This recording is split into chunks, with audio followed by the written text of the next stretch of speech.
ত্রয়োদশ জাতীয় সংসদ নির্বাচনকে সামনে রেখে মেহেরপুর জেলার সার্বিক আইনশৃঙ্খলা পরিস্থিতি স্বাভাবিক ও নিরাপদ রাখতে সড়কে সড়কে নিরাপত্তা ব্যবস্থা জোরদার করেছে আইনশৃঙ্খলা বাহিনী। আজ শনিবার সকাল থেকে জেলার প্রতিটি গুরুত্বপূর্ণ সড়ক, প্রবেশপথ ও কৌশলগত স্থানে বসানো হয়েছে নিরাপত্তা চৌকি।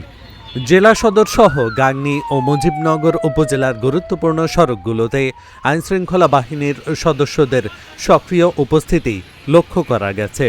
এসব চৌকিতে যানবাহন তল্লাশি, সন্দেহভাজন ব্যক্তি যাচাই বাছাই সহ নিয়মিত নজরদারি কার্যক্রম পরিচালনা করা হচ্ছে।